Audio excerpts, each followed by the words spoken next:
What's We're up, back. ladies and gentlemen? I know Yeah, y'all we're hear our back. man Wooka in the background. My man Wooka from Brooklyn. He came to Winchester twice for the Hoops for Hope. You know, he wasn't really ready to do it live in front of that many people, man. But shout out to my man for making our song for us back when we first started the podcast 5 years ago.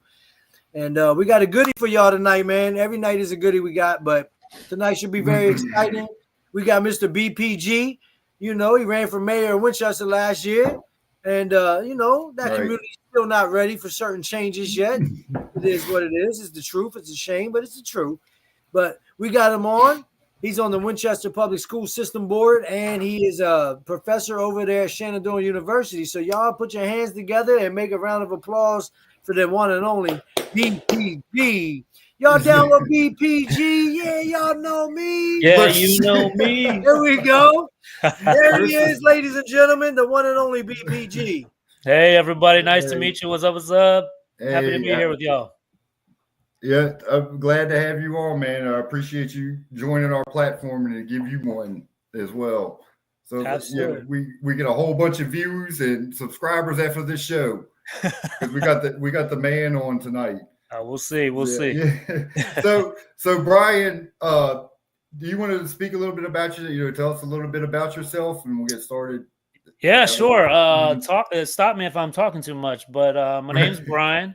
Bryan Pearce-Gonzales. When I came to Winchester, BPG, when I came to Winchester 21 years ago at Shenandoah University, when they hired me, there was a lot of Bryans. And so everybody started going by their last name, except a friend of mine started using my initials and started calling me BPG, and it just stuck. So that's how I got that nickname. But no, I didn't really have a hometown growing up, so I can't tell you where I'm from necessarily. I lived in a lot of places. My dad was in the Navy.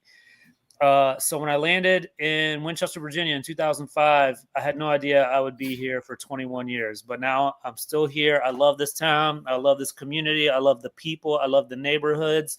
I love the passion. I love the identity that comes with the city of Winchester. And I wanted to get involved and serve my community and help make it a thriving place for everybody. So that's how I got involved in public service. I'm still teaching at Shenandoah University. We just started our fall semester. So shout out to any of my students who might be watching. And the school year just started. As you guys mentioned, I serve on the Winchester Public School Board. I'm honored to do that work, looking out for students, looking out for teachers, and just trying to make our schools as best as can be. You know, I'm representing my Hanley t-shirt with you guys.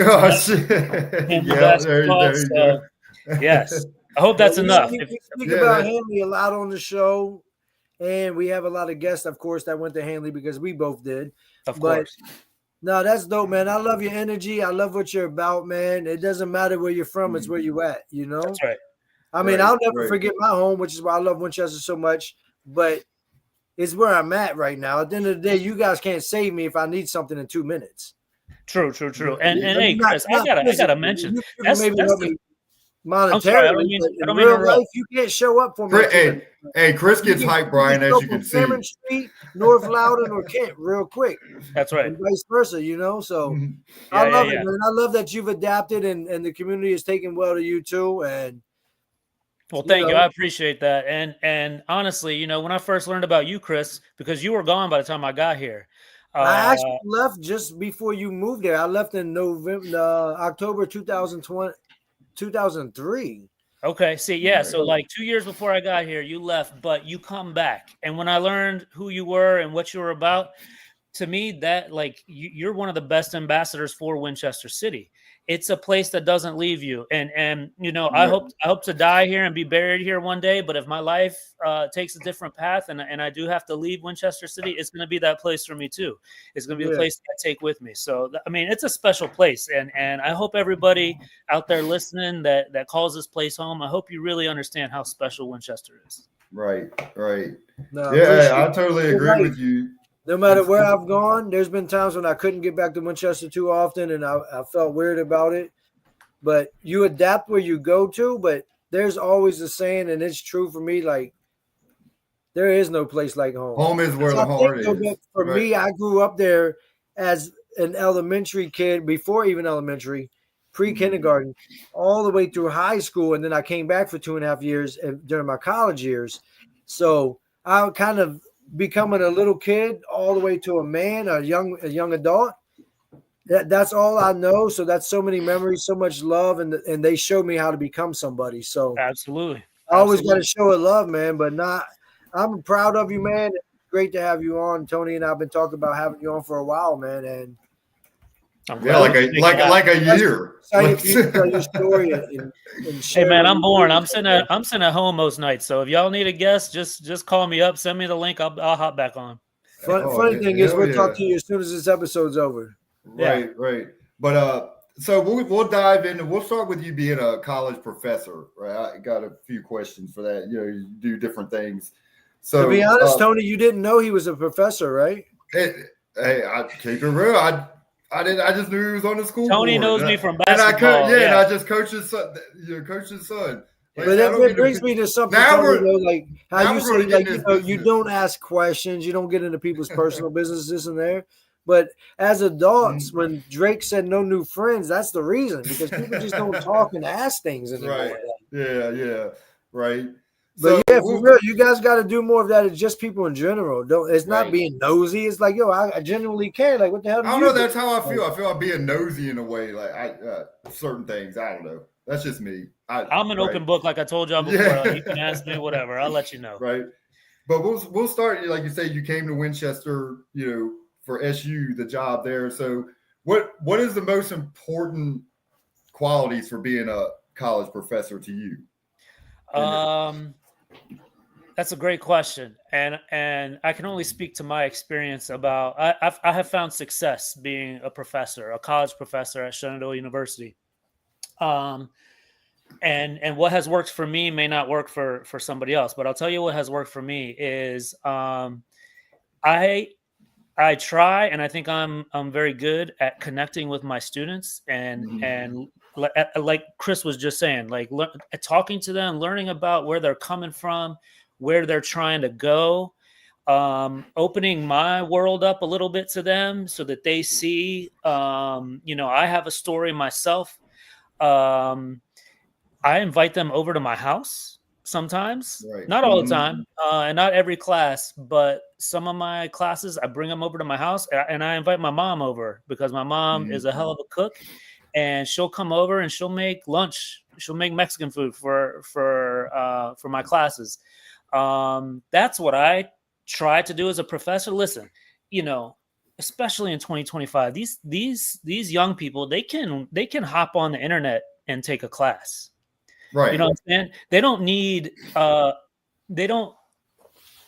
don't want to sell myself short. What I'm trying to say is, like, they could get knowledge and they could get an education in many different ways, but they can only get me at Shenandoah University. And so I try to give them me, right? I try to teach them and give them the knowledge. That's how it should be. That's dope. Yeah, I try to give them the knowledge. I try to teach them. I try to engage with them. And I try to show them who I am and what's important to me. And that has given me great success at Shenandoah. Listen, I could never do anything else. Probably like you guys too. Like, I'm not built for being in an office or a cubicle and sitting at a desk for, all day, every day. It would drive me crazy. I tried to do that one summer when I was in college. And I told my mom, I was like, Mom, this, because it was at her bank. And I was like, I love you, Mom, but this is not going to happen again. Right. Yeah. I did that for that's all you see is five years. Walls. It's like I got to be moving around. Like, exactly. I just can't sit there all day. Yeah, moving around, talking to people, cracking jokes. That's me. You seem like you're probably really good at also placing yourself in the shoes of those young adults. Yes. No, you got to understand. Like, we all come from different walks of life, but you can kind of understand that you reflect back to those times when, like, all right, let me think of how I was when I was 18, 19, 20 years young. That's right. And honestly, I have the thing that's hard for me to work on is understand, like, look, how was I when I was that age? And when the people that work with me, sometimes that's something I have to stand back a little further away and look at and be like, all right, look, Don't get upset or don't feel a certain way this way. They're 20 years younger than you. That's right. Yeah. No, I start every semester. Every time I get a brand new class, we spend the first day having that talk. And I tell them, listen, guys, I got a life outside of the four walls of this classroom. You know, I got a wife, I got 3 kids, I've got my in-laws, I got a dog, you know, I got my own hobbies and my own passions. And I want y'all to understand that I understand that y'all have that too. You have a life outside of this classroom that I don't know anything about. And I am not here to complicate that life. I'm here because you chose to come and receive an education. I'm here to provide that education. So, and I always tell them, don't get mad at me. Like, if you're having a bad day, I get it. We all have bad days. I said, but don't bring that hate to me because I'm just here doing my job, right? Don't bring me that negative energy just because I'm here doing my job. And they respond really well to that. Like, if you acknowledge that they've got other stuff going on, they appreciate that. So, right. Yeah, I agree. So what is the most rewarding thing about being a college professor? And you probably already answered pretty much. There's 2 things. I'll be honest with you. One is I have a boss, right? Like, you know, the dean of my college is somebody who I quote unquote answer to. And then of course, you know, Tracy Fitzsimmons is the president of Shenandoah University. And if she's got a problem with what I'm doing, I have to answer to her. Right. But really, there's nobody looking over my shoulder to see what I'm doing and to micromanage me and to make sure I'm doing what I'm doing. I just put my head down and I do the work and I engage with the students and usually I'm pretty successful at it. And so that honestly is one of my favorite things about being a professor. One of the biggest pluses to being a professor. But another is just meeting these young people who have so much energy, and it keeps you young, man. If you start feeling old, you start hanging out with a bunch of young people. And I'm privileged that I get to do that almost every day of my life. Today, two former students who now are probably 26, 27 years old. They were best friends while they were studying at Shenandoah University. They were students of mine. And last week they emailed me. They said, "Hey, we're coming back into town. Can we go grab a cup of coffee?" And I sat there and we sat there talking for probably about an hour and a half. And the time flew by like this. We were just talking about, you know, their time when they were students and then what they're doing now. One of them has children. One of them's married. So we were just talking about all that. And the time flew by. And at the end of it, I was like, man, I wish I could sit here and talk to y'all longer. But I had another meeting I had to run to. And so that's what I love about being a professor. You get to have these relationships with very intelligent young people who you make these genuine connections with them. And then, you know, they've been graduated now 5-6 years. They did not have to come back and meet with me, but they chose to. And Very so, they have a lot of different professors, but there's a reason they chose you. Well, that shows you made an impact on their life, right? But the thing I wanted to say real quick is the rewarding part. I would think probably in anybody, but for you, it speaks for itself as I guess seeing the success of those young students, but you help shape and mold them in whichever field you're dealing with them. And on top of that, you have more of a connection because you care. So it's more than just in the classroom that they take away those values and the things that they learn from you. Absolutely. And that's dope. I believe that. We're all people, man. But you know what I mean? We know, like you said, you have a life outside of these 4 walls too. 100%. So do I. But you were able to connect with that. 100%. I believe they see me as a professor, obviously, but I believe they see me now like as a friend, you know, somebody they can sit down and just have a chat with. So yeah, like a regular peer. That's right. That's awesome. They might have more respect for you and understand, you know, because you're their elder. They're looking at you like, look, that could be my brother, or you know, whatever else, because you keep it real like that. And I think that's important. And wherever I work, some other people on my level, as far as managerial levels, some of them feel a certain way, and I think it's because. And I don't need everybody to love me or like me. I understand you're doing something wrong if that's the case. But in general, most people fuck with me and they gravitate towards me and they want to know how I'm doing down the road and come back and hang out, like you said, have a drink, because you're able to connect with people. And I think that's so important. So I think that's dope that you do that at Shenandoah and just for people in general. Right. So I could see you being very successful. Like, you don't need somebody to micromanage you, and that's annoying in itself. But you also you want to be seen. But I think your work is speaking for itself. What you're doing and impacting for those young people, I can see I appreciate that. I see it in you, man. Like, really. And I'm living the dream. Like, they pay me to do this. You know what I'm saying? It's not lost on me that I'm able to put food on a table and a roof over the head of my kids because of the relationships that I'm having with the students at Shenandoah. So yeah, I'm super. Is it still true to this day that if Jack wanted to, he could go play at Shenandoah for free because you're a teacher there, right? So he could go for free. If they accept him, yeah. He's got to have the grades. I know he's probably like, I'm going bigger than that, Dad. But in general, like, so that's cool. They still do that for people that work there because I know you can be a janitor there, but your kids can still go for free. That's right. Absolutely, you can be the person in the cafeteria. So you said 2005 was James Davis still the president there when you came? Yep. Yeah. I lived with him for 9 months. Did you really? When I was in 4th grade, he lived right beside John Kerr Elementary School behind Hanley on the top of Jefferson. I lived there for 9 months. I was in 4th grade. I was little. I was wild. The mother couldn't deal with me at that time. I was really bad.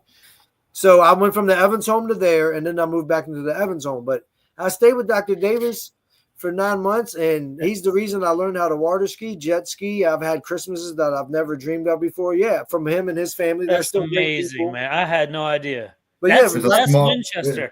That's Winchester to me. You see that connection? He has a building over there now named after him and stuff on the campus. Yes, but he does.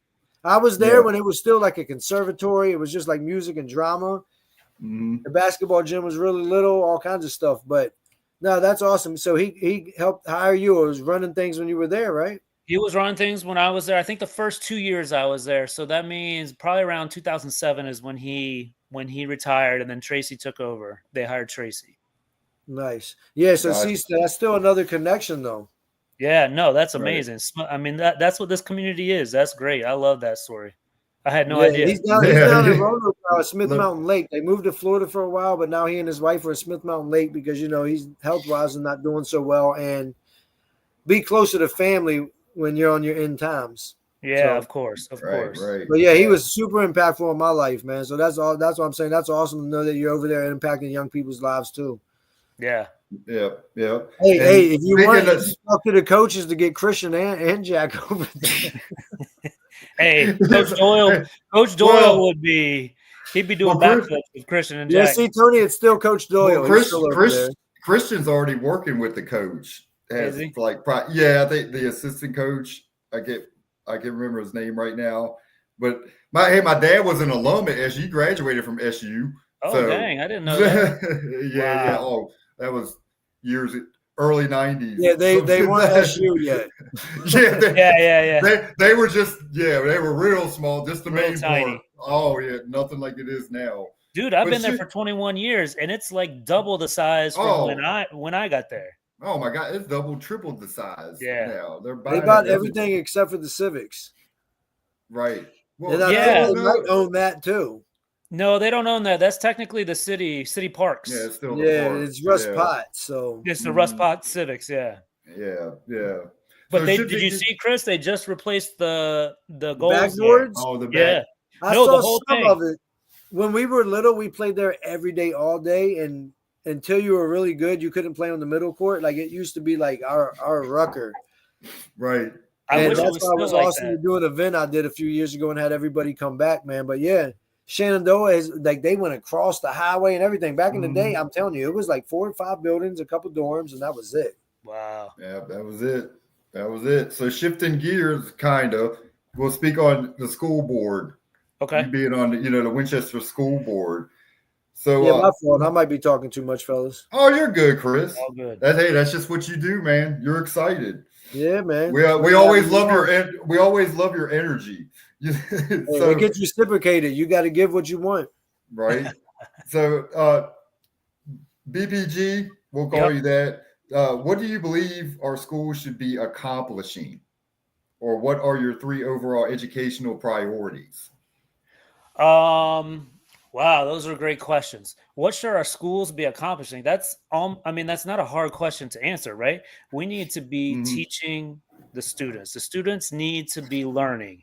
We just did a review. So Monday was the last school board meeting. So 4 nights ago, whatever that was, we just Who's the superintendent now? Jason Van Huculum. I don't know if you know Jason. No, I don't. I was just curious what their name were. Yeah. Okay. So we just reviewed the all the tests, standardized test score data and all, and we can talk about standardized tests and how awful they are. But man, we are looking good. We have what we call a scorecard. So it shows how we stack up against the state of Virginia, and then it shows how we stack up against similar school districts like Harrisonburg City, Roanoke City, Charlottesville, Lynchburg, Manassas Park, and there's one or two more in there. They can't compete with Winchester. No, man, we're blowing most of these school districts out of the water with what our students are able to do. They need so to answer your question, Tony, they need to be learning, right. And I'm super proud. I guess one of the most proud, the things that gives me the most pride about Winchester Public Schools is what we're doing over there at the Innovation Center. I was going it's amazing, man. Every time I go into that building and I see these students like me, right? I don't have somebody peeking over my shoulder and micromanaging me. You have students in the hallways, in groups, in the cafe, out on the balcony, and they are in these small groups. They're working and they're learning on their own time at their own pace. They're given these projects and they are supposed to figure out how to complete these projects with each other. And it's the coolest thing I've ever seen. And right. they're making documentaries about the Innovation Center. Yeah, because something's coming out, right? Yeah, a documentary. I wish I had. It's maybe September 30th. Don't quote me on that date, but they're gonna screen it over at Hanley in the Patsy Cline Theater. Right. And it's free, open to the community to come check out the documentary. I mean, the word is out. Probably every week they are hosting groups over there who have heard about what we're trying to do in the Innovation Center, and they come from all over the country to visit little old Winchester, Virginia, and to see what Hanley High School is doing up on the hill in that Innovation Center. So yeah, I'm super proud about that. And I'm glad you broke, because that was the first thing I was waiting for you to say that, because it is amazing. Because we got kids who go there, and when Quincy started as a freshman, because when did Innovation Center come? It was around that time, like 6 years ago, something like that. Probably 5.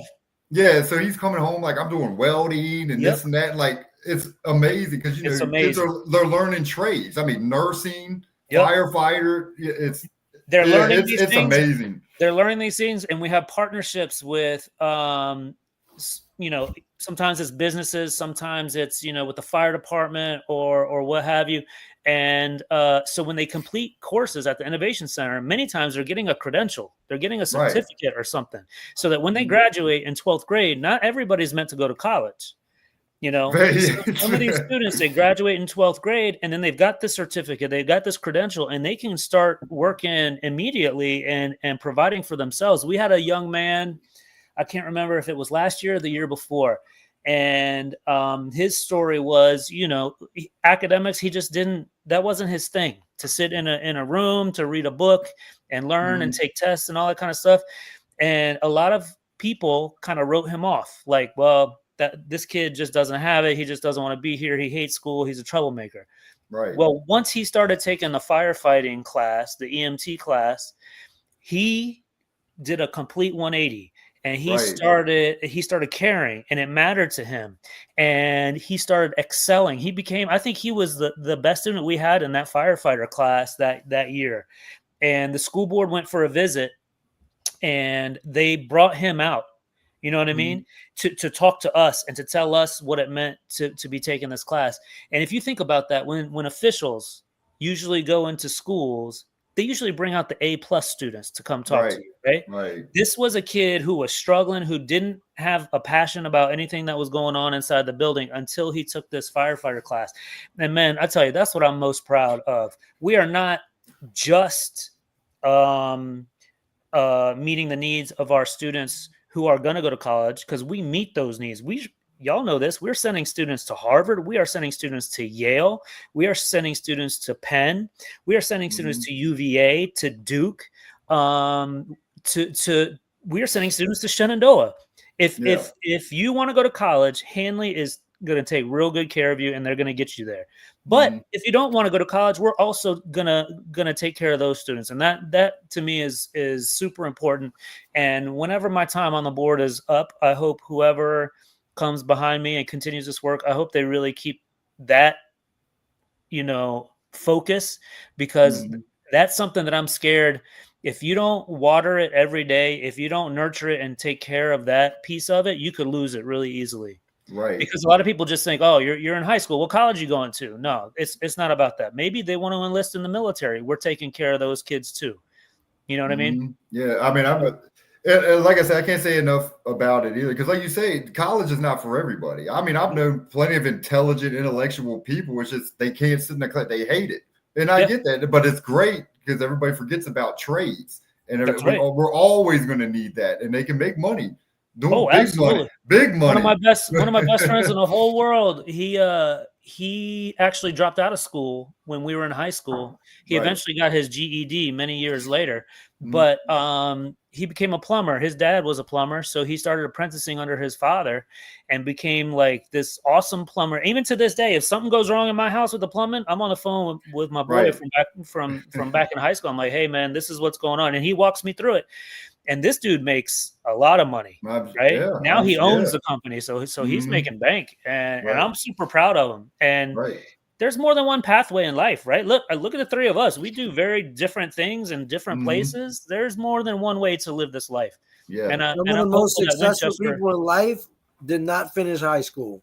Oh yeah, very, very true. And I wanted to ask you two things because me and Tony always talk about questions we have for you and things. But I'm glad that you're on as far as this aspect too, because on the public school system board, I want to know how you feel about the general curriculum. And do you guys ever discuss the truth that we were all lied to? And should there be any kind of way that you guys are trying to change certain aspects of how kids are taught when we're not told the whole truths of everything, especially like, I guess, history? Okay. Yeah, I was gonna say, like what Clarence Smith. We're not told a lot about a lot, especially if you're not white.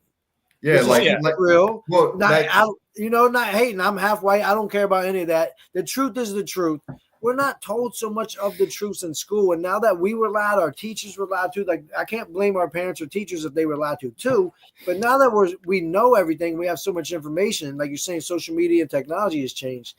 How do you guys ever discuss any of that? Oh, absolutely. We just so Hanley recently, like in the last 5 years, has sponsored a Black Student Union, and has BSU. And they have developed a curriculum for an African American history class. So the history department now teaches a course on African American history. They also teach a course on Latin American history, which was not being taught before. But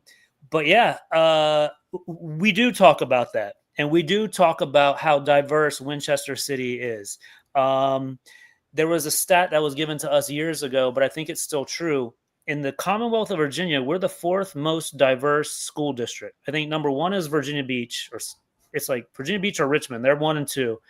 And then it's Fairfax. And then it's little old Winchester City is number 4 in terms of diversity of their students. And so, yes, we need to be teaching, Black kids Black history and Latin kids Latin history and white kids white history, right? I also think those kids need to learn the other truths of those others too. Oh, okay, I would agree. When it comes to this country, like, I don't want to get into everything, but I'm definitely pro-Palestine. I'm pro-humanity. It irks me and hurts my soul what's happening. But I think nobody's told the truth, so people don't know. So we're molded in the ways we've been taught and trained, but most of it was lies. They don't teach us half the truths. And the truth is this whole country was formed off of genocide. And Chris, you sound a lot like me because I happen to be mixed as well. And I think we're not told, man. It hurts my feelings and my soul that nobody wants to really speak about it. Right. I speaking for myself personally, being of mixed culture, mixed race, mixed language, I speak about this stuff very bluntly because I'm both things. So I'm not critiquing anybody. I'm not hating on anybody. I'm all of that. Yeah. So I agree with you 100%. I guess to answer your question, let me tell you a story. This was probably 3 years ago.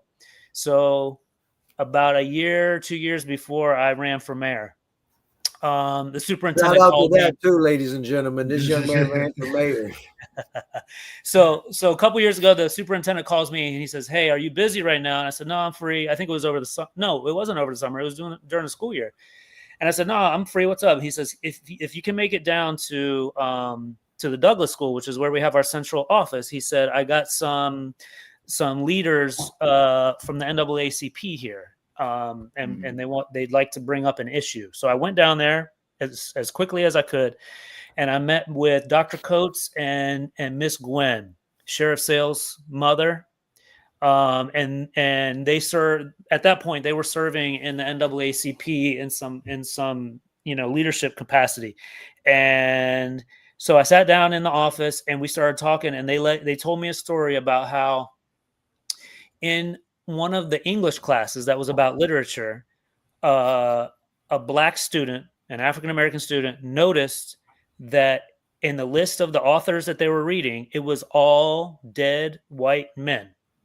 And this student brought the question to the teacher in the classroom and said, "Why is this all white people? Like, I don't see any Black people. Why aren't we reading, Toni Morrison? Why aren't we reading, Rudolfo Anaya? There's all these other stories and authors that we could be reading." And the teacher felt, I guess I don't want to put words into this teacher's mouth or anything, but the teacher kind of backed down a little bit and said, I'm just too, like, that's not my cultural experience, so I'm scared to teach it, essentially, was the answer. Right. And these two, elders in the Black community, they were not happy with this. And I was not happy with this when they told me this story. I was like, my God, it's 2023 or whatever it was back then. I said, we have got to get to a place where we can teach these stories. We have got to get to a place where we can have these conversations and we can teach these stories. To your point, Chris, teach Black stories to non-Black kids and teach, Latin stories to non-Latin kids and all the way around. And I said, I told them, I said, it seems to me that this teacher missed a huge learning opportunity, a huge opportunity to teach right here, because you don't even have to change what you're doing. If you're that teacher and a Black student comes to you and says, I don't see any Black authors on this list, you could have a classroom discussion about why that might be. Right. And right. People, you have to be delicate with it. But that's what we need to be doing as teachers. Right. Opening our hearts up, opening ourselves up to our students and saying, listen, I made a mistake. And this is the reading list that I created. Now, who can tell me what's missing from this reading list? And you would get buy-in from students, I think, like that, if you were that real with them inside of the classroom, if you taught them the stuff, to your point, Chris, that people are not teaching them. If you take a moment and just acknowledge that and be like, yep, I messed up. Listen, I didn't include any non-white people on this list. What does that say about the state of, literature? What does that say about publishing houses, for example? Because you can say it's a corporate thing. If the publishing houses aren't publishing and marketing these stories, I didn't know about them. For example, this teacher might say, I didn't know about them. Right. And have a real good conversation about that. I think the students would have left that classroom with mad respect for that teacher, for going there and for being vulnerable, for going there and admitting, there's some gaps on this reading list that we need to address. Right. But sometimes teachers are so scared. They're scared of the parents. Oh my God, I better say the right thing. That's what I was going to get at, them being, and plus they're just, you guys, not saying you, but most of them are just following what they're given, right? A certain curriculum, and they just stick to it. Well, that's the problem with the standardized testing. Right. If we know what's going to show up on the test, and then you get teachers who teach to the test, and we know that is not good. It's not good for the teachers. It's not good for the students. It's not good for learning. I don't know why we do it. One day, hopefully, I said this at the school board meeting the other day. Show me the system they created. I said, show me the political candidate, like running for governor, right? Show me the candidate running for governor that stands up and says, we need to do away with standardized testing in our high schools in the state of Virginia. Boom, you got my vote, because we all know it's not working, but nobody's doing anything about it. Most testing besides math is like memory. Exactly. Yeah, you're just memorizing. So how are you going to say some kids are great? Like I have an actual great memory, but I just didn't like the SAT because I was better in English than math, but I did better on math than English in the SAT because it was like, what is a pipe to a computer? And I'm like, what? I was like, that is nothing about, I can read it. I can understand what the words are, but I'm like, they confuse me. Those tests are weird. Yeah. Right. And it's so funny because just like you said, memory is one thing. Learning is something entirely different. So I teach college. Sometimes I get students coming in my college classroom and they're with me for a couple of weeks. They're with me for a couple of months. And then they come up to me and they complain, right? Because I tell you, if you got a complaint, let me know. So they'll come up to me like, Dr. PG, I don't like this class. The way that you're teaching, we're not taking tests. You're not making us remember anything. All we're doing is talking in class. And so I go, somebody has really brainwashed you to believe that learning is passing a test. No, learning, especially the material that I teach, because I'm not a math professor, I'm not a science professor. We do stories, we do, I teach them about culture and stuff. And I said, what we're doing in class is exactly what I want you to be doing and learning how to do, which is look at this issue and look at it from this perspective, but also acknowledge there's a different perspective on this same issue. You can come at it from this direction. You can come at it from that direction. Mm-hmm. And that's what we do in class. And then the student stops and thinks, it's like, oh, okay, I see what you're doing. I said, that's going to stay with you for the rest of your life. The ability to look at an issue from multiple perspectives, that's going to do real well for you in life. If I just gave you a test on, the names of books and the names of authors and when an author died and when a book came out, what are you going to do with that 20 years from now? Right. But if I can get you to think, I thought the same thing in school. Exactly. That's why you can cheat off other people when you're like on your way to class. What you got? What you were in? All right, let me remember. At least in our day, it was easier. You need to remember to pass the test, but you didn't learn one thing. That's right. When I read books in school that I didn't care about, I read all the words, but my mind was somewhere else. Yep. And that's why when they allowed us to go to the library and find a book we wanted to do or what this and that, it intrigued me because now it was something I was interested in. That's right. That's what I was going to say. It's like people, you got to find in BPG, you said this earlier. It's like you got to find what people you're interested in, these kids, because a lot of kids, and that's what's so great about the intervention center, having that. So that's the thing. It's like if you're interested, then you're going to lock into it. That's Tony, it's an even bigger picture, which is why I ain't going to lie. I fuck with BPG, man. We could go for days. Most kids should not be locked up in a classroom.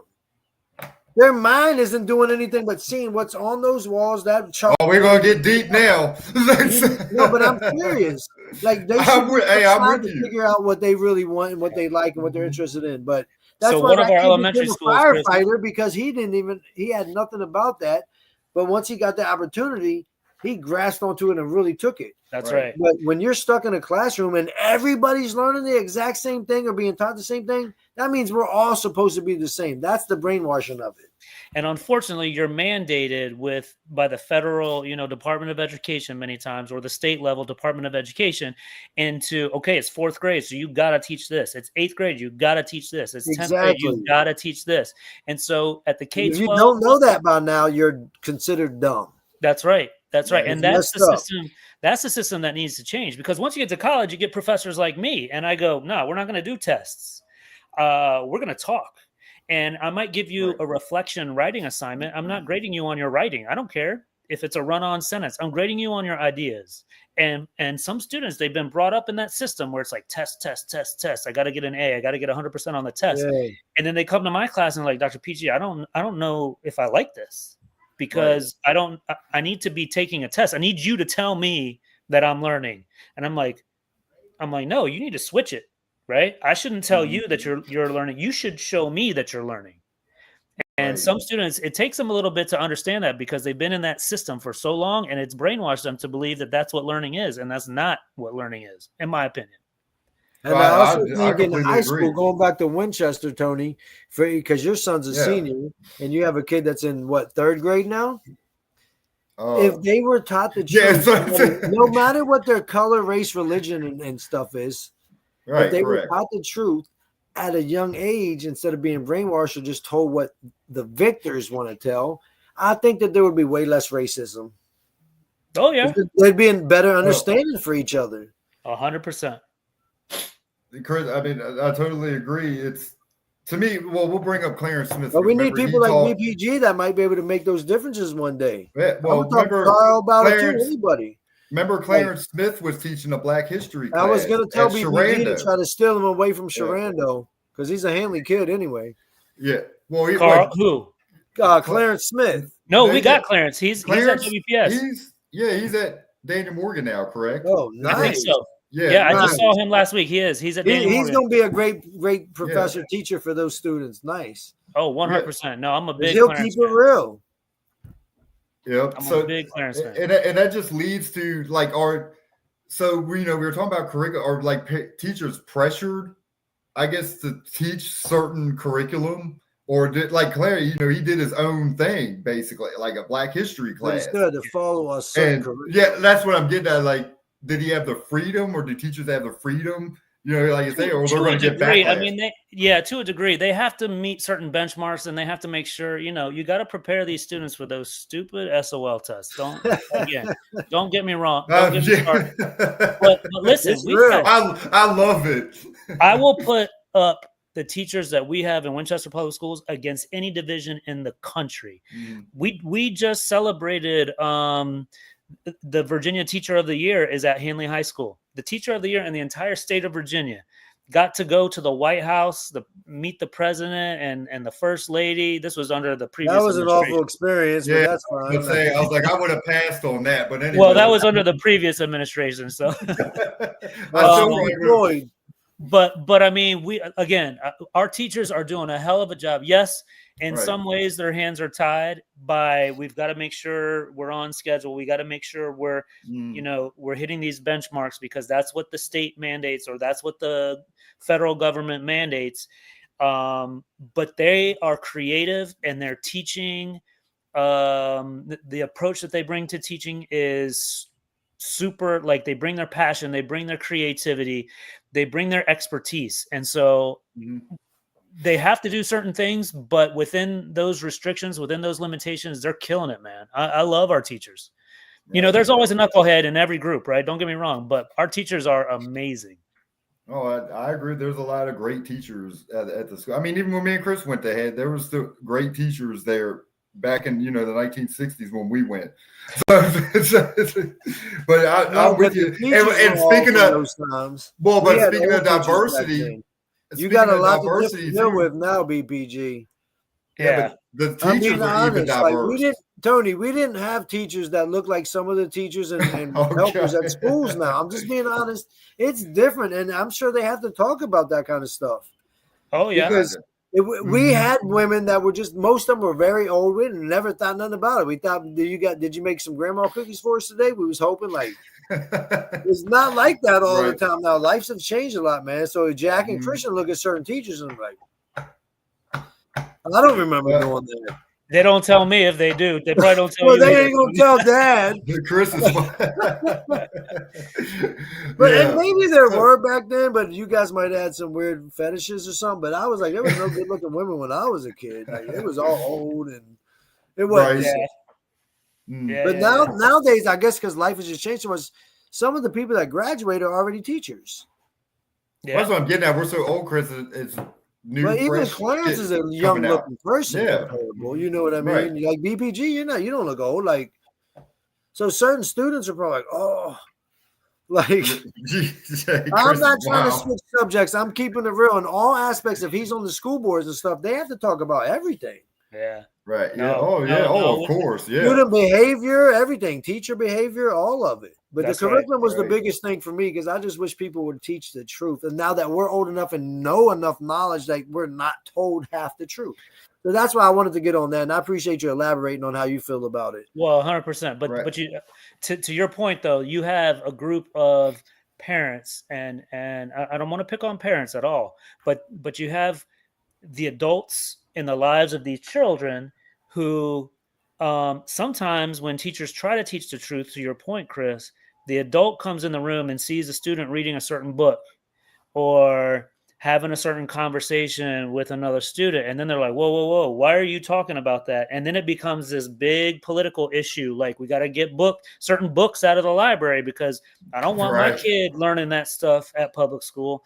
And then it blows up, and then there's a lot of pressure from the community, and then or it divides the community, because you got some people over here saying the kids need to be reading this stuff, and you got other people over here saying no, they don't.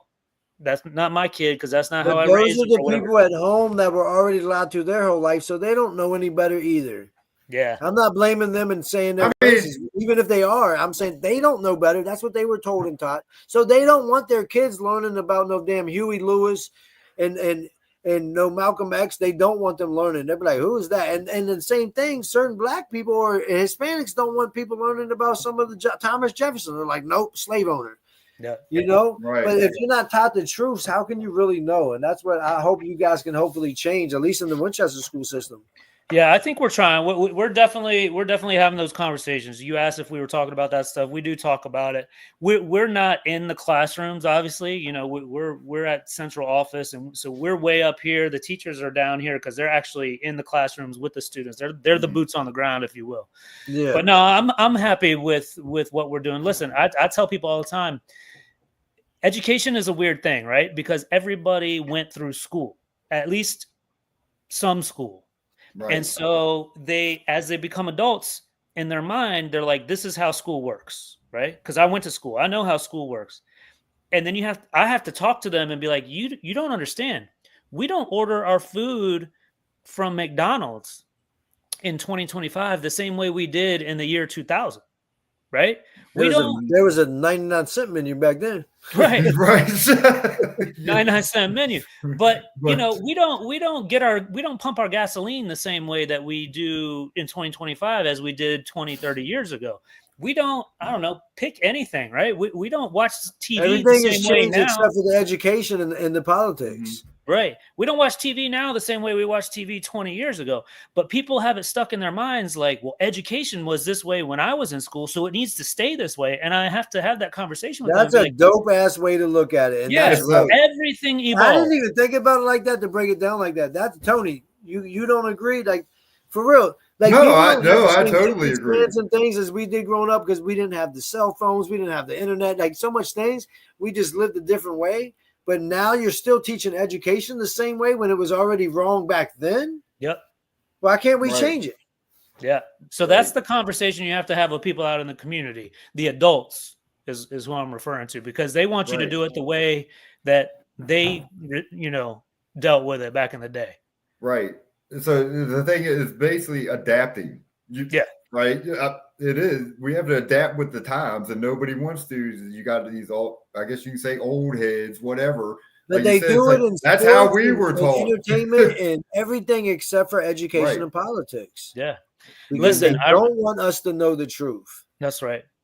Listen, I ran for mayor last year, and one of the biggest conversations I had with people who had lived in Winchester for a while, say 10, 15, 20, 25 plus years, they all wanted to talk about the growth and how awful it was, and how I'm running for mayor, right? So they would ask, how are you going to stop the growth? And I would say two things. You can't build a wall around Winchester with a gate and just let it. They're all Trump supporters talking like that. Yeah. They're like, you can't let these people in. And I said, people come here because this is a great place. We should be proud that this is a great place. It's bringing people here, right? But I lost my train of thought. The growth was that damn dog Tony had. That dog threw me for a loop. No, somebody must be home. But the city's growth. That's my point. When you came here, so I would ask them, well, when did you move here? Or when did your family move here? Oh, we moved here when I was 15. My parents moved here when I was 15. So I've lived here all my life. And I say, well, guess what? When your family moved here when you were 15, go 20, 30, 40 years before that. Winchester had grown from that point to when your family got there, right? Yep. So now it's 2025, and we're still growing. We should be proud of this. We should be happy. Like, I get it. We don't want more traffic. We don't want more congestion. I get all of that. But just to be mad, like, people are so scared to change without realizing they've already lived through it. Right. Yeah. I mean, I'm not going to say my age, but I'm old enough to remember when because I lived on the north side for a while, grew up by the bowling alley. I remember coming into town. It said town of Winchester, and the population was like under 8,000 people or something. Wow. So it wasn't 8,000, but dude, I'm sitting like it wasn't that much like back then. It was like 28,000 or something, but yeah, it's still very little. But Tony, hey, shout out to the north side. If I get to retire in Winchester, right? I told Melissa already. I was like, there's something special about the north side. Every time I go into that community, every time I talk to those neighbors that live over there, there's a real pride and a real sense of like those are the neighborhoods that I kind of grew up in. Right. So I'm telling her, if we retire in Winchester, and I hope that we do, I want to get a spot over on the north side because those are my people. Yeah, it's the only real neighborhood that still has some culture. Yes. It's changed a lot from when I lived down there, but I'm still glad certain people are still there. But it's the only community that's really got the real culture. No, I love it. I love it. And they're tight knit, like everybody knows everybody. Yeah, they look out for each other, man. Yeah, I can totally agree with that. My heart's still on the north side, even though I'm on the south side now. I guess technically, yeah. Yeah, right. I'm somewhere in the middle, and I didn't even know when we moved here. I was just like, I just need a house. My father-in-law lives with us, and he has some trouble getting around. So like, I just need a house with wide hallways. So we found this house, and we bought it. Right. And then you live here for a couple of years. I'm like, oh damn, the north side is pretty dope. I wish we had lived over there. I wish there was a house over there that fit our needs. But like I said, maybe I'll get to retire over there. Oh, there you go. Well, speaking of you running for mayor, you went right into it. What were your goals and things when you were running for mayor? If you could speak on that, or still is, if because you might run again. Who knows? We'll see. Yeah. Listen, I'm out in the streets every day. I'm waving to people. People see me. They know me. They know that I love this town. I'm at the basketball games. I'm at the football games. I'm at Daniel Morgan events. I go to the plays. I go to the concerts. I'm at Shenandoah, So what I wanted to be for Winchester was that ambassador. I wanted to be that person that you could see walking around town. I didn't want to be some mayor that you got to schedule an appointment to come talk to me. I wanted to be walking through Old Town or walking through the North End or, out at the Civics or something like that, just watching people play ball. And I wanted to be accessible and I wanted to be approachable. I wanted to be young, right? I'm 47 right now. Had I won last year. You look younger than us. I don't know, man. My hair just hasn't gone gray yet. Tony's old. He was born in Vietnam days, but see, here he goes. No, I wanted to be that mayor. I'm not gonna lie, because if Christian and Jack and all them on, they'd be like, "Oh, he's glazing them." But yes, whatever that means, donut faces. Yeah. But that's how it should be, man. Most people aren't like that, dude. You need to want to be with the people in the community. Yes. Why would you need to schedule an appointment with me? Winchester ain't that big. They're like, oh, we can't fit them in until next year. Exactly. Right. Dude, I'm right down the street. I don't care if I'm on Kent Street or I'm on 2nd Avenue over there behind Walmart. It takes 10, 15 minutes to walk. Yep. Oh, I can't. So that's great that you're for the people, man. And Winchester, y'all need to understand, look, I've known some of the mayors, known of some of them. Times change, man. The same way we need the education board to change. You guys need to understand it doesn't always have to be a new person that's not white, but it needs to be somebody that's for all people and not just white people, man. And that's real. And my young white people know that, because you don't agree with it. Wow, we got to make a change, and y'all got to help step up and make a change, man. And BPG could be the fucking best fucking mayor Winchester's seen probably since anybody's been alive that is alive, man. And y'all just need to think more and think outside the box, man. BPG, I hope you run for mayor again. I appreciate that, man. I know I get excited. I get hyped. Tony's used to it. He's the mediator and kind of quiet, but that's me, man. We have guests for a reason. And I think it's good to have you on, man. You're a person for the people. So you're my kind of guy. You're a people person, but you genuinely care, and I can tell that, man. So I wish you the best, and I hope Winchester wakes up and understands, look, it's time for change. Well, listen, I haven't made this public yet, so I'll and I'm not here to make a huge announcement or anything, but I do get asked every once in a while by people when they see me on the street, "Hey man, you gonna run again? You gonna run again?" here's what I'm up against. My kids, my two youngest kids are sophomore and freshman right now. And, you know, I only get one shot with them. I only get one shot at having them living in my home. I only get one shot at being a dad and going to all their stuff. So that's what I'm wrestling with right now. Do I want to run a whole campaign? Because that campaign took a whole year of my life. Right. And if I run again in 2028, you know, Jack will be graduating. Sophie will be going into her senior year. And so I'm like, I don't know if I want to put a whole year of my life on understandable. That. You know, so that's what I'm up against. It's not for fear of running. In fact, I tell everybody that asks me, I loved running, man.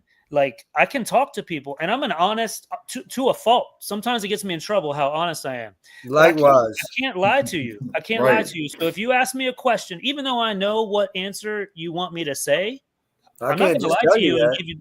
I'm not going to give you that answer. So I loved running for mayor. I love meeting people. I love speaking to different communities. I love my time on the north side, and people would invite me to their houses, and they would have their friends come over, and I would talk to the community, and I would, you know, visit with, I don't know, kids at the Discovery Museum. There was all kinds of events that I got to do last year, and I loved every single minute of it, and I would do it again in a heartbeat. I just have to figure out if I want to do that during the last years that I got my kids with me. Right. Hey, that's commendable, man. No lie. Like, and I can relate to that because I got a senior this year. You should be there for them, man. Tony and I, we all grew up different ways, neither here nor there, but I understand that all the way. I appreciate that. Things work out how they're supposed to, but right now, I'm sure Jack and them appreciate that 100%. I mean, the good thing about it is, even though we're busy dads and I look at it as well as like they look up to it because we're doing stuff. Like, I want to lead by example, like be a great person, help the community at the same time. You know what I mean? So, yeah, but I get it. Like you say, I got a senior too. And it's like, well, do I want to continue coaching? You know, then I miss his games and blah, blah, blah. Yeah, so I'm right with you. You know, still, man, you got 2 or 3 more years to work, and then Christian's taking care of you and Nikki. If you don't speak it into existence, it won't happen, man. Speak it into existence. Look at that kid that went to Shenandoah who's now playing ball at JMU, man. You can do things. You just got to believe in yourself and work hard. Oh, yeah, I agree. I've been saying it. Speak it into existence. That's what you're trying He's got the tools. He just got to go get it. And he's got to believe in himself more than any of us can believe in him. Right. Hey, I just want them all. Thank you. I appreciate it. So is your boy. Oh, I appreciate that. Yeah. Oh, he is. Jack's a good kid. Even though he give me a hard time sometimes, you know, a little bit, but no, he's a great kid. I appreciate like you just mentioned, we're running short on time or other, you know, anything in closing. And I did want to mention that event. I did look it up for the the screening of that film. Yeah, it is. I believe because what I did share it on our page. Is it September 30th? It is September. Well, it says the world premiere is September 18th at 7 p.m. For that. Okay. Well, I have on my calendar September 30th. That's when they're playing it at Hanley at the Patsy Cline Theater. Gotcha. Okay. At 6 p.m. So the documentary will just be available. Okay, on new. So maybe it drops on the 18th, but we're not showing it over there until the 30th. Right. So you're saying they're going to show it at Haley. Yeah, people will be able to watch. So wanted to mention that. But hey, BBG, if you got anything else you want to, you know, any advice for your students out, young kids, the community, you just get involved, man. Get involved. Like, a community doesn't just happen.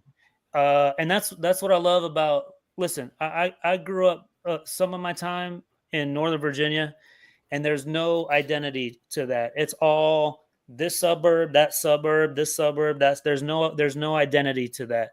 And they don't mess with each other. Right. And then I moved to Winchester, and immediately there's a sense of community here, and there's an identity when you stick out your chest a little bit. You're like, I'm from Winchester. You know, there's a pride in that. We talk about Hanley pride all the time, right? There's a pride in that. That doesn't just happen. Like that's not like something that just, you know, pops out of thin air, and we have that pride and we have that sense of community. That it's because there's people working. And I want to say, Chris and Tony, it's people like you doing podcasts like this, having conversations like this, centered on this community. again, I came from South Riding. I came from Woodbridge. I came from Dale City. My wife came from Montclair. Nobody's doing podcasts out there about their communities because it's just all the same. It's all suburbia. Winchester is different. It's unique. It's special. And it's because of people like you and other people. There's lots of people here working to make this community as awesome as it is. So thank you to both of you, but thank you to all the people out there doing the work also. Thank you, BBG. Yeah, we really appreciate having you on. Hey, we'll have you on anytime, man. All right, man. Yeah, let me know. I'll be back. I know Chrissy's ready to watch his Washington Commanders here in about 20 minutes. Oh, that's right. All right. It's actually the only game besides Christmas Day game that I'll get to watch as of now because I work all Sundays and Mondays, which is fine. But yeah, now that'll be cool. But at the end of the day, this is more important and more special for me, man. It was a pleasure to have you on and get to know you a little bit. And I'm being honest, man. I always that's why I really think I fuck with you hard body because I speak from the heart too. I'm genuine and I'm not good at telling lies. So I think my girlfriend loves that because I'm just not good at telling lies, man. Like, yeah, I don't know how to. Like at the end of the day, I'll tell on myself and not doing anything bad. I just, did you eat? Did you eat what I left in the fridge? And if I didn't, she knows right away. Yeah. I'm not good at saying, no. She knows right away. That's right. And that's right. I can tell that you're that upfront dude too. You just keep it real how it is. Right or wrong, it does get us in trouble sometimes. But you know what? Be genuine, be yourself. And I think that's a great message for everybody too, man. Be yourself. I wouldn't have it any other way. As much as at the end of the day, even people like myself and Bryan, I know we still do care and take into consideration what other people think, but we don't care enough to not be ourselves. That's right. Right. That's right. Well, BBG, appreciate you, and we'll talk soon. All right. Tony, you too, man. Keep being yourself, T. Because when Christian leaves, you're back into square one again. Yeah. Fifth grader. Right. But like you said earlier, hey, kids keep you young, man. They do, hang around the youth. They keep you young. And all of yours are in Hanley now, right? Yeah, they're both in Hanley. For this one year, they're all in Hanley for a couple years? Yeah, well, my oldest has already graduated. She went to college. She graduated. She's at grad school now up at University of Michigan. But she went through Hanley. Yeah, but my two youngest are at Hanley now. I got family in Michigan, in the Grand Rapids area. You got what? Family, yeah, that's where my mom's side of the family. Yeah, in Michigan. Yeah, that's where my mom's. Hey, man, that's a cool spot. I had never been to Michigan in my life. We moved her up there over the summer. It's a cool spot. Yeah. To Ann Arbor. Yeah. Mm-hmm. Yeah, that's a cool town. Michigan's got nice. It's ugly during the winter time, of course. Yeah. But springs and summers, believe it or not, I heard it's actually a big retirement state. Really? Like people get because summer homes because it gets like 80s. It's nice, comfortable weather, but the winters are brutal. I've been. I believe it. Yeah. So, but anyway, we can keep going and going, man. But hey, appreciate you on, and like I say, we'll talk to you soon, man. But yeah, all right, guys, really appreciate you having you. Yes, sir. Yeah, and have a great night. All right, see you later. All right, fellas, be safe. All right, Chris, we'll end. We had the great BPG on, but you want to end and talk about yeah, you got to do the scores local football and the matchups because then I got to get out of here. I know. I got to get out to the TV quicker than Micah can get to the what's his name? Oh, exactly. He can't find him. Who Micah? We ain't talking about Micah, but hey, we'll whiz through these scores of last Friday's games. We talk about JoJo and Zayden and all the young boys out there, didn't it? Calm down, bro. Let me get these scores out. Go. So last Friday, Killer Run beat Meridian 34-8. Jameswood destroyed Dominion 57-6 to go 2-0. Nice. Hanley destroyed Liberty 46-16. And then Briarwoods and Brentsville tied 20-20. Like everybody says, that's like kissing your sister. Hey, that could be a huge fucking tie come the end of the season for playoff positioning. Right. And then we got Loudoun County defeated Sherrado 15-14. Central won over East Rockingham 28-14. Clark County fell to Fort Defiance 33-14. And Strasburg fell to Broadway 28-20. Okay, now moving to West Virginia. Strasburg lost? Yes, sir. They lost 28-20. Wow. Yep. And then now, like we always say, our neighbors, can't forget about them in West Virginia. Martinsburg fell to Huntington 22-20. So they're 0-2, and that Jersey school from Camden wasn't just a fluke beatdown. Yeah. They've now lost 2 in a row, and I don't know if my whole lifetime I've ever heard of that. Right. They're 0-2. You're right. Morgantown defeated Jefferson 38-7. Washington beat Hedgesville 36-20. Spring Mills lost to Wheeling Park 33-28. Are they also 0-2? I'll have to look. I think they're 0-2 as well. The two best teams from last year in the state are 0-2. Wow. And then Loudoun Valley beat Musselman 35-28. So not a good day. That was a close game, 35-28. Wow. Because Loudoun Valley plays Millbrook today? I'm getting to that. I believe so. Wow, but if they only beat Musselman by 7, wow, that was actually a good game by Musselman then. Yeah. Or at least the score-wise. You don't know what happened. Maybe they put the second unit in. Musselman start scoring. and then we'll mention East Hardy. I'm kind of partial to them. I almost coached there. So they lost 56-36. They're 0-2, which is unusual. East Hardy, they must be having a tough time. They're usually pretty good. Huh? They got whooped this scene by 20. Oh, yeah, I know, right? But now, on to the tomorrow night's games. Chris, you keep saying tonight. It's Thursday, remember? Like Friday. I'm so hyped, ladies and gentlemen. He's still hyped from BPG. So, Chris, we got Liberty plays Fauquier. I got Fauquier winning. You got Fauquier? Yeah, they'll win that one. Meridian plays Annandale. They're both 1-1. I would pick Annandale. I'll go Meridian on that. So then you got Skyline plays Kettle Run. I'm going to pick Skyline in a close one. I'm not with you on that. The Kettle Run. I love the kids at Skyline, but hey, hopefully I think Zayden's going to have a career game tomorrow. He might. Hey, let's see. I hope he does. And then you got we Warren didn't have County. a podcast a year or 2 years ago for nothing. Trust me, we're about to kill him tomorrow. Then you got Warren County versus Strasburg. And then I got Strasburg. Manassas Park plays Parkview. James Wood plays Culpeper County. Wood. And so somebody's going to take an L. They're both That's a good matchup with Wood and Culpeper. Right. But James Wood's nice this year. They are. I said that was my biggest sleeper this year. High school area football team was James Wood. And then Sharando plays Jefferson. I got Jefferson winning in a close one. Right. And then Central plays Broadway. Broadway will win. Which are both 2-0.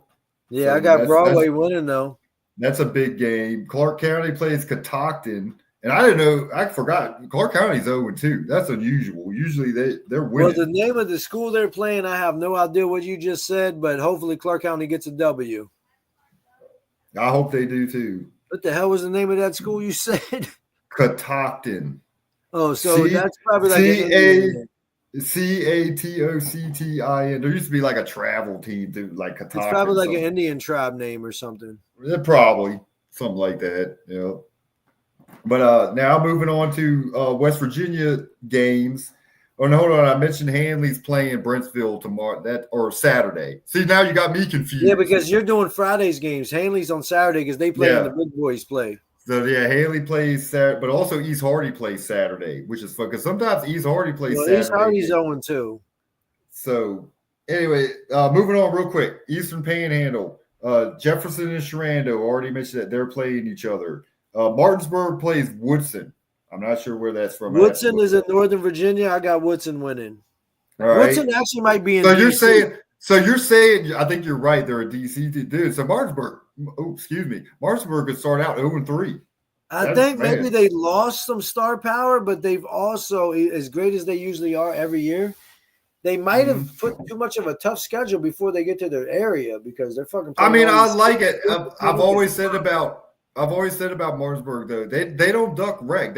So it's non-district games, right? That's what I said. They're playing all these tough ass schools though. All of a sudden, so you're playing Camden, New Jersey, which is more up near this area, right? Then you're playing Morgantown, which is the WVU town in West Virginia in the mountains, and now you're playing Woodson from DC. Dude, no lie, they go 0-3. They might stomp their district and still can win states. But that's what I'm saying. Yeah, they'd be 0-3, man. But that is still show though that at the end of the day, as great as they are, they're great in the area and in their state. But when you step out inside, it's still a different level. It is. And then moving on real quick to finish up the Eastern Panhandle, you got Washington plays Liberty. Oh, which I don't know what Liberty. There's so many Liberty high schools, but I'm sure so maybe is it? Yeah, because there's a Liberty way bro, down there. There's so many. And then Spring Mills plays Connellsville, and Musselman plays Wheeling Park. Morgantown plays Hedgesville. And then, like I said, East Hardy plays actually on Saturday too, and they're playing Tucker County.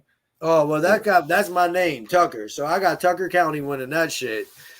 I definitely got the team that's playing their first home game underneath the fucking steps on the big ass field. What school is that, man? Looks like a university. Kind of looks like the Capitol building. Hanley. Yeah, them dudes always. I thought only God could judges, but they all call themselves judges. I'm like, dude, what's going on over there? Right. No, but I got Hanley winning, man, and I got Tucker County, whatever. That's dope. That's your school right there. But Chris, hey, it was a great show. You know, that's the local games. Everybody go watch your local football and support these kids out there. I set up a show for this Thursday, but it was amazing that it worked out for BPG, man. Next Thursday, Tony, we got the Knockout King himself coming on with us. So tell him who it is. Michael Benitez, a.k.a. Michael Dolman Jr., Big Mike that runs the gym. You know, he trains a lot of people. He helps out in the community, man. We're excited to have Big Mike on next Thursday at 7 p.m., ladies and gentlemen. In the meantime, you guys go enjoy this Commanders win over Mikey and Green Bay. You know what it is, man. But we love y'all, man. We appreciate y'all. Just hit that subscribe button for us real quick. Listen to us on Spotify, YouTube, Facebook, wherever you can find us. But Tony does his thing, put a good podcast together.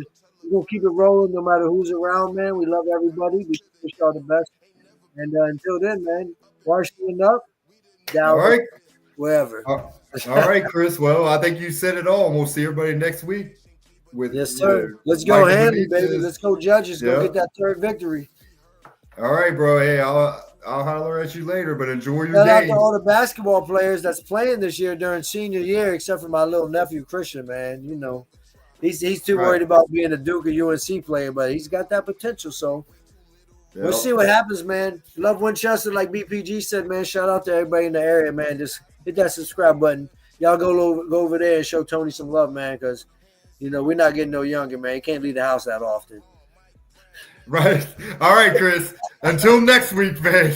All right, man. Y'all be safe. All right, bro. Love you, man. All right, love y'all too, man. Be safe. All right, man. Later.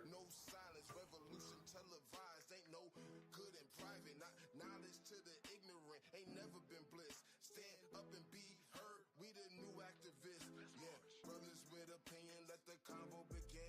You know, community.